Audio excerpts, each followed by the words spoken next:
part of the session when I'll be covering how does this whole secure access of AWS resources works under the hood. That might be useful for the existing EKS users as well. So let's begin with the agenda. So what to expect from the session? So we'll be looking at IAM roles for service account. So what is IAM role for service account? And why is it important, or why is it recommended to use IAM roles for service account? And then we'll look at how to use IAM roles for service account. And finally we'll deep dive into how does this IAM roles for service account works behind the scenes. And at the end we'll have Q&A session. So what is IAM role for service account? So as per AWS definition, IAM role for service account, also known as IRSA, is the AWS EKS native way to allow Kubernetes services running in the EKS to access AWS resources using the permission configured in IAM role. So let me try to simplify it. So as you can see, IAM role for service account. So it has two parts to it. One is IAM role and one is service account. Now what is IAM role here? So we already know that IAM role is an IAM identity within an AWS identity management system. And what are service accounts here? So service account is an identity within a Kubernetes identity management system. So as we can see here that we have two different identity management systems. So we have a Kubernetes cluster which has its own identity management system, and then we have an AWS which has its own identity management system.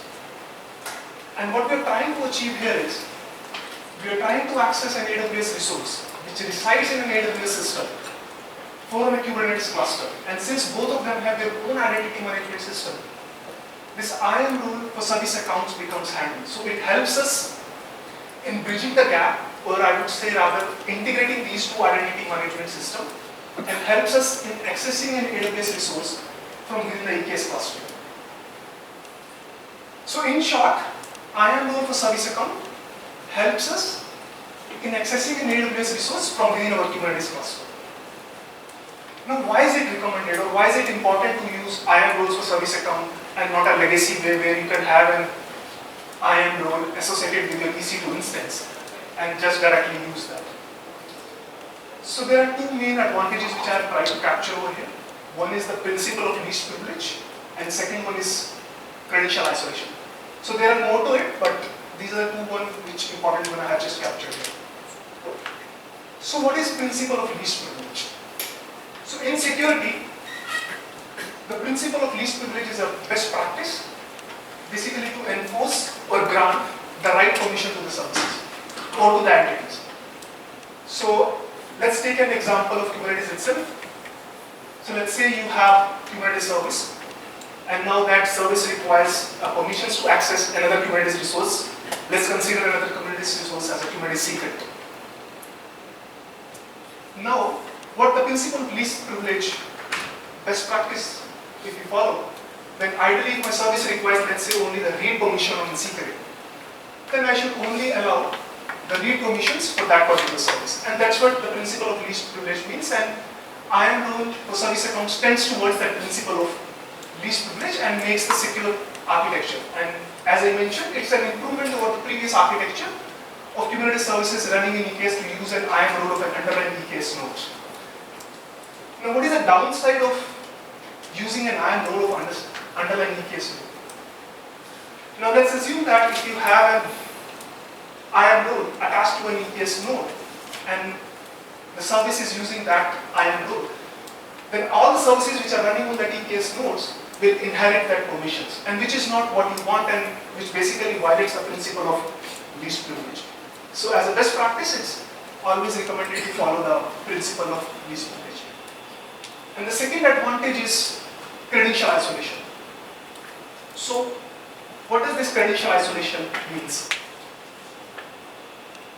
Now so since we are talking about accessing an AWS resource from within our cluster, and we know that AWS has its own identity management system. So we require an AWS credentials which AWS identity management system can understand, and it can actually let you access that AWS resource. So with IAM role for service account, since that IAM role is associated with a service account, and that service account is associated with one of your Kubernetes service, which requires access to your AWS resource, the IAM credentials are only being provided to that particular pod. And no other pod running in your cluster will have an access to those credentials. So that's how this IAM role for service account helps in your credential isolation. And it also, these credentials are also short-lived, so they get rotated every few hours, and it's done automatically behind the scenes. So that's the advantage of credential, and you also don't have to provide the long-term credentials to your services. So now I just want to show here that how does this IAM policy looks like. So since we will be talking about IAM roles in the future, in the latest part of the session, so I just wanted to highlight here. So this is how your IAM policy looks like. So you have an effect, you want to allow, what action you want to allow. So let's say you want to allow S3 get and S3 read list. So basically an S3 read operation. And then finally the resource, on which particular resource you want to allow these actions. So here it's a wildcard resource, which means all S3 buckets will have this access. So whoever has this policy, they will be able to do get and list operation on that particular, on all the S3 resources. But you can always have a resource, a specific S3 bucket, so that you can actually enforce that policy on that bucket. Yeah, sure. Yeah, so it is, what is the pod specific, or I can get to the cluster wise on the pods? No, actually the service accounts are actually specific to that Kubernetes service. So it's a pod specific. Pod specific. Yeah, so that's the whole beauty of this IAM role. So you don't want to give, because all the services might not require the same kind of permissions. But still, just an extension to this question, this does not allow node level or a cluster level setting. Let's say multiple clusters, fault or availability zone, two different ones, and so on. So, and I have some sort of a replication set between one data center and another data center. So how do I leverage this in that configuration? So actually this IAM role for service account is, as I mentioned, it's only for the service account, and you can only associate that service account to any of your Kubernetes service. So you can attach that, we will see that in later slides, that you can actually attach this service account to any of the Kubernetes service. So if you have to leverage it, probably you can create one service account, and then you can have the same service account associated with the different pods. Okay, so if it is any Kubernetes service, then I get it. Yeah. So now coming to how to use IAM roles for service account. So when it comes to the usage part, AWS has made our life very simple. All the heavy lifting is done by AWS, and all we have to do is, we have to go to AWS Identity Management System, create an IAM role over there, create an IAM policy, attach that IAM policy to your IAM role, create an IAM trust relationship. So I'll come to this trust relationship in a short while. Attach this trust relationship to your IAM role, come back to your Kubernetes service, come back to your Kubernetes cluster, and attach this IAM role to your service account. All that we need is create an IAM role, come to your cluster, attach that IAM role to your service account, and attach that service account to your Kubernetes service. And that's all we have to do. And then whatever permissions are associated with this IAM role, your service gets those credentials, and then your service is able to access those AWS resources. So whatever has been mentioned in this policy, so that is where we have to be a little careful when we are actually defining that IAM policy. Now coming to this trust relationship. So what does this trust relationship talks about? So this IAM role trust relationship here signifies that who should be able to assume this role, or who should be able to use this role. Obviously I don't want this IAM role to be assumed by any other service account or any other service type. So that's where we have this concept of trust relationship in AWS. And if you would have seen in AWS when you are creating an IAM role, generally the principal you would be specifying as IAM identity, for example, an IAM user or an IAM role or an AWS account. But when it comes to IAM roles for service account, since this service account has to be assumed, but the service running in your cluster, which has its own identity management system.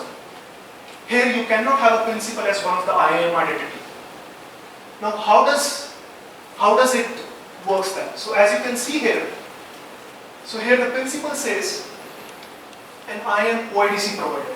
So we'll look at this OIDC provider in little detail in the later part of the session, but for now let's assume for each cluster we have an AWS IAM OIDC provider. And as I was talking about in the previous slides, this IAM role for service account is all about integrating these two identity management systems. This OIDC provider plays a critical role in integrating your Kubernetes identity management system and your AWS identity management system. So here, for each cluster, we have one OIDC provider. And now if we specify that the principal to be an OIDC provider, and we say that, okay, this OIDC provider can assume this role, then this again violates that principle of least privilege, right? Since I have one OIDC provider for each EKS cluster, then if I just say that, okay, this principal can assume this role, then it means that all the services account in that Kubernetes cluster can assume this role. But that is something which I don't want. And that is where AWS also provides a provision where you can also specify that a specific service account who can assume this role. And this is again by following the same principle of least privilege. So when I'm building a trust relationship, I can explicitly specify which service account can assume this role. So this was about how to use IAM roles for a service account. And now coming to the next slide. How does this IAM role for service account work? So we have seen that, okay, we just have to do two configuration, create an IAM role in AWS identity management system, create a service account in a Kubernetes cluster, just attach or add that annotation in your service account and everything works for us. But let's dive a little deeper into it and see how does it work under the hood. So let's assume that. So here I'm just trying to show that you have a Kubernetes service which wants to talk to AWS resource as an S3 bucket. Now let's assume that you have already created an IAM role, and that IAM role has a policy which you allow an S3 get operation, and that trust relationship has been added there, that IAM role can only be assumed by this service account. So we have an IAM role in AWS identity management system, and on our cluster we have this service account, and we have added this annotation which we just saw here, right? That IAM role ARN. So we have added this annotation of IAM role ARN and attached to this service account. And this service account is being associated with this Kubernetes service. And let's say now we are trying to create or deploy this pod. Now we know that in Kubernetes cluster, if we have to deploy any of the resource, then the kube server is the entry point. So let's say we are trying to deploy this pod, the request goes to the Kubernetes API server, and Kubernetes API server creates that pod, and finally the pods starts running on one of your EC2 instances for the data. But in between receiving that request of creating or deploying the pod, and actually the pod getting spinned up on your EC2 instance, there are a lot of things happening in the background. Now Kubernetes has some concept of something called mutating admission control. So the Kubernetes architecture is very flexible, where they actually let you configure your plugin, and then dynamically you can mutate the request. So for example, let's say if you want to change any of your Kubernetes object, then all you can do is you can associate a plugin with the mutating admission controller. So whenever the request will come, you can intercept that request, and then you can take any action if you have to take any action on that particular resource. And that is how your all custom resources and things works. And you can have your custom policy for enforcement and all you can do. So what AWS does is, when they integrated this with AWS EKS, and IAM role for service account, so they register one plugin called EKS pod identity by role. Now what it does is, when that request is received, the plugin is invoked, the plugin looks at the Kubernetes object.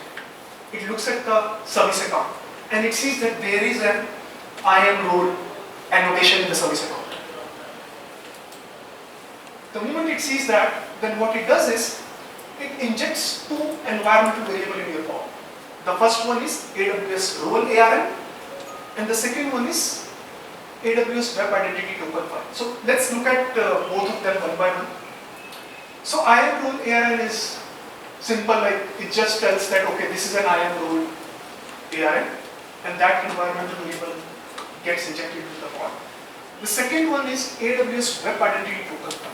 Now what is this AWS Web Identity Token file? So this points to a path where your projected service account tokens resides.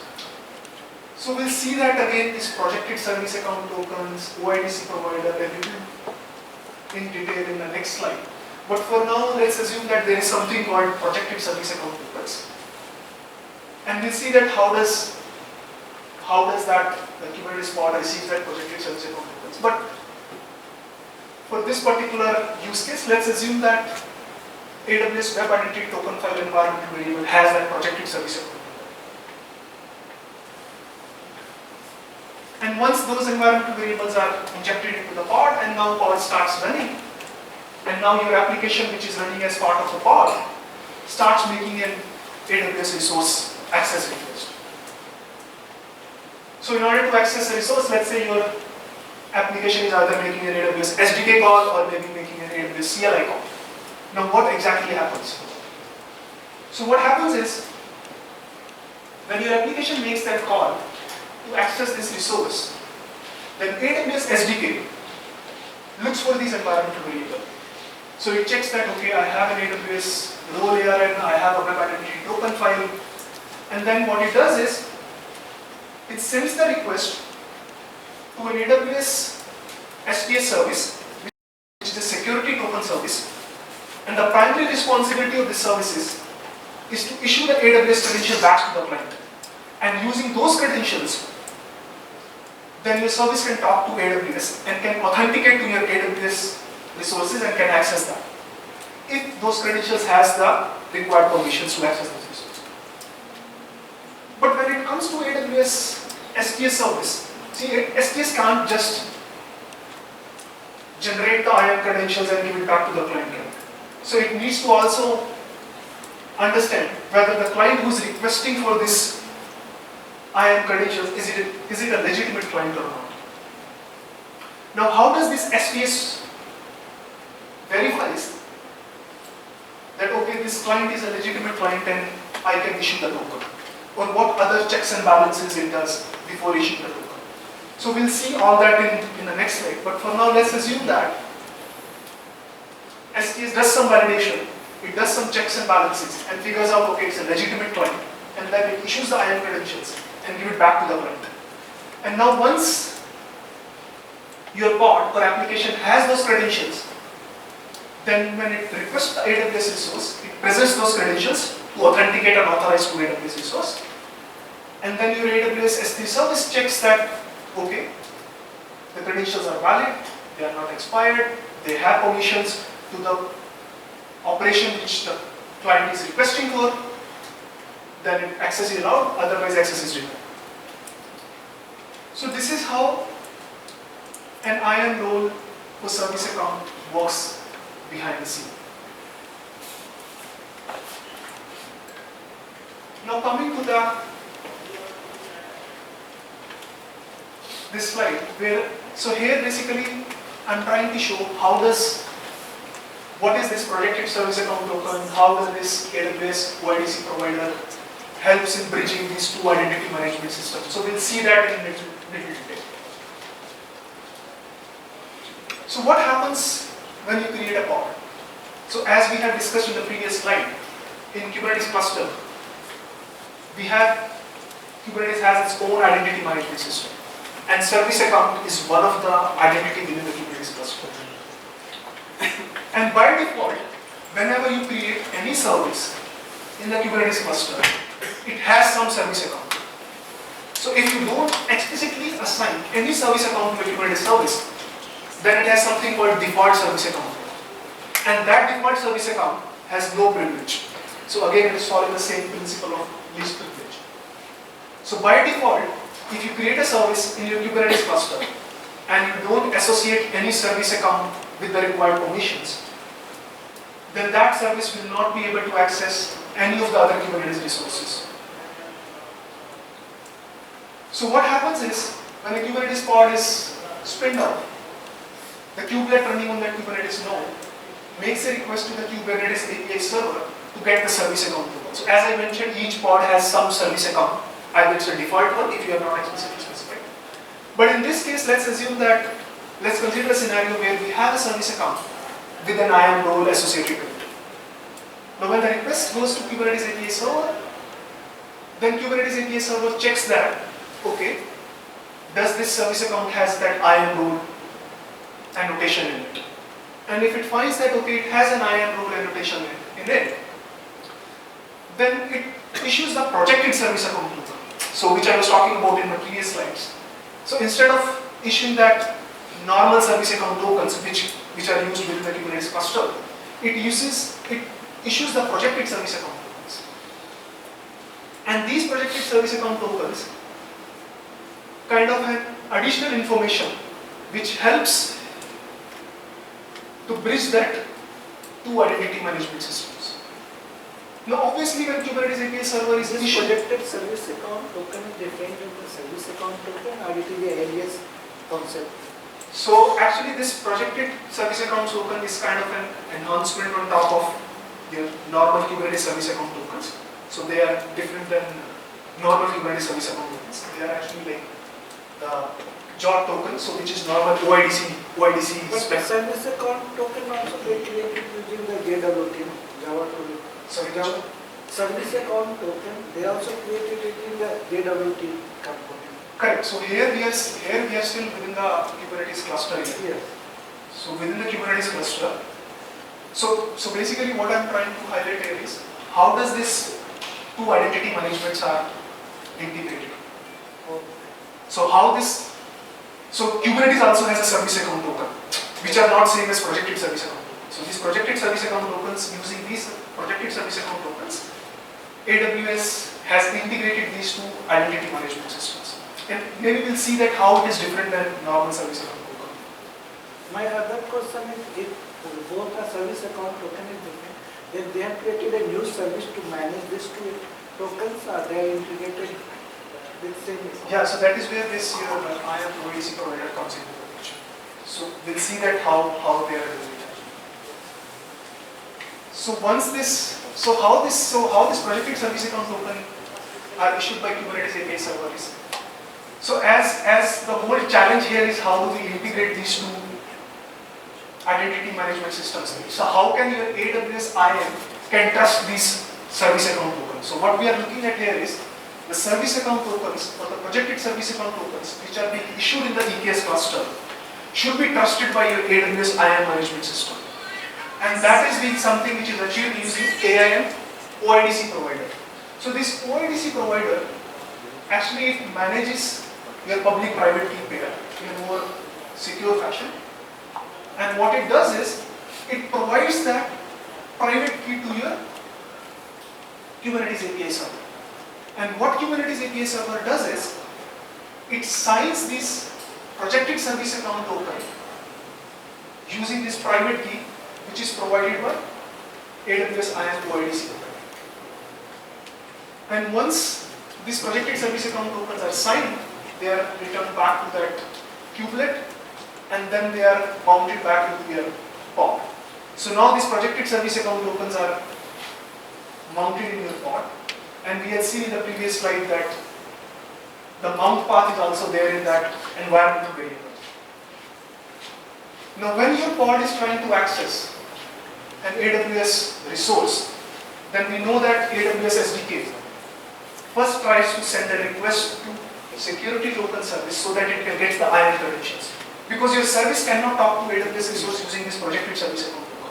Because your AWS identity management system only understands the AWS credentials issued by this security token service. So now when this pod makes a request to to access that AWS resource, then your SDK makes a request to your AWS security token service to assume that IAM role. Now, as part of this request, this pod or AWS SDK already has an access to the projected service account token because it already knows from that environmental variable where these projected service account tokens are located. It takes those projected service account token and then it sends it to STS service. Now, once the STS service receives that projected service account token, before issuing that AWS IAM role credentials back to the client, STS service needs to know the identity. It needs to verify that integrity of the request, whether these projected service account tokens are valid or not, and that is where it contacts the IAM OIDC provider and it gets the public key from the OIDC provider. Since these tokens were signed by the private key, then it uses this public key to verify the integrity of that service account token, and once the integrity is verified, then it also checks whether this IAM role can be assumed by this service account token. All the details is already part of your metadata in the projected service account token. And then this STS checks that okay, whether this service account is allowed to assume that role or not. That's what we saw in the trust relationship. And if all goes good, then it issues the temporary credentials, and then SDK can use those AWS temporary credentials to access the AWS resource. Yeah, so that's pretty much I wanted to cover from like how does this whole IAM role for service account works under the hood. Maybe I would be happy to take if there are any questions or suggestions. Any documentation for it, any article to know more? Yeah, I have just added two of the references here. So one is this Medium blog and one is from the AWS itself.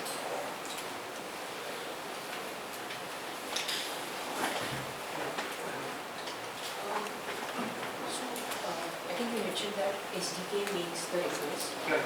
using, so by knowing that it has a project, it has access to projected service account token. So that means SDK needs to be aware. So like at some point the code needed to be introduced in the SDK. So was there like a hard limit on? Yes. Because that sounds so dicey. So AWS basically said that you can only use SDKs above this if you want to use EKS. Yes. They did that hard limit. Yeah, so basically AWS, you can look at that even documentation.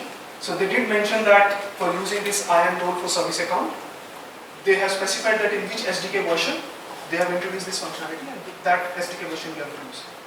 They have specified you can look at it. The request which are going from EKS to IAM provider, so there must be some security or some access from there also. Sorry, which one? So the EKS is like this private thing. This one between OIDC provider and all? Communication between IAM provider and EKS. Yeah, right. So this is since this is hosted by AWS itself, so it's an AWS managed service. So AWS EKS is an AWS managed service. So they internally take care of the communication between them. And like if someone is managing their own Kubernetes cluster, then on the AWS infra and what?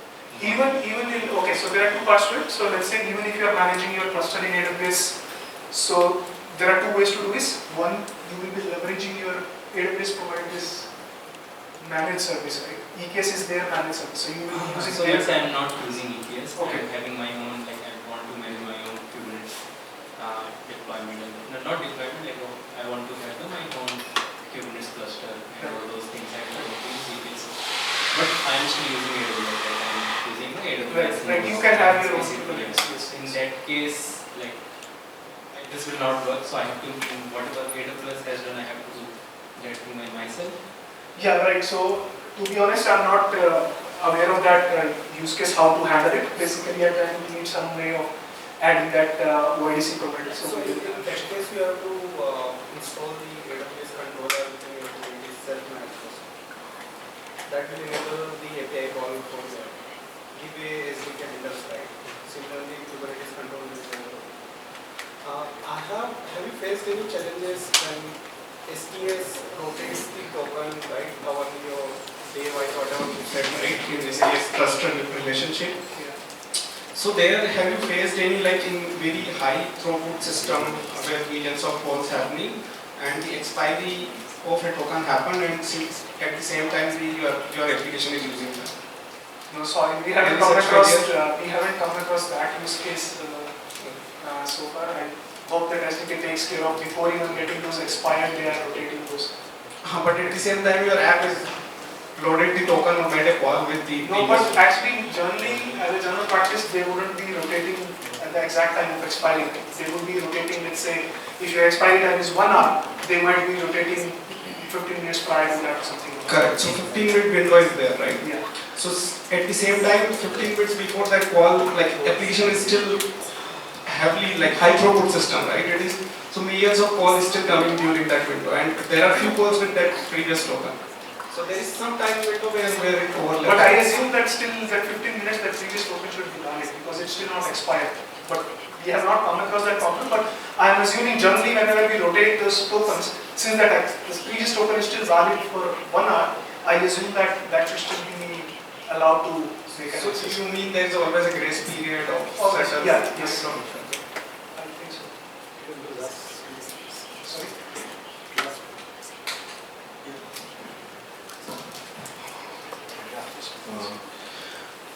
AWS has IDP as well, right? My question would be, AWS IDP as well as this one.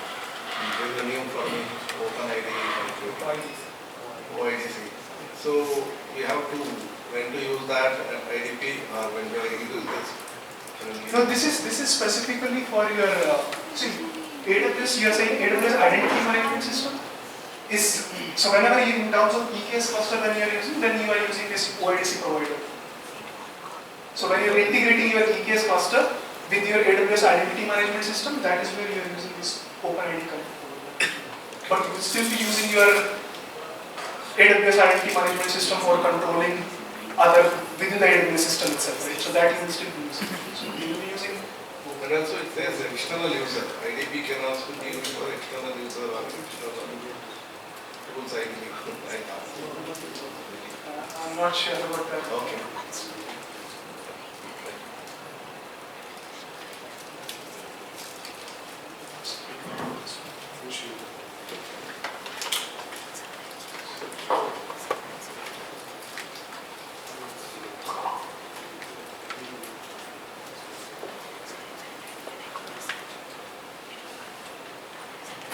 Okay, if there are no more questions, then thanks for answering.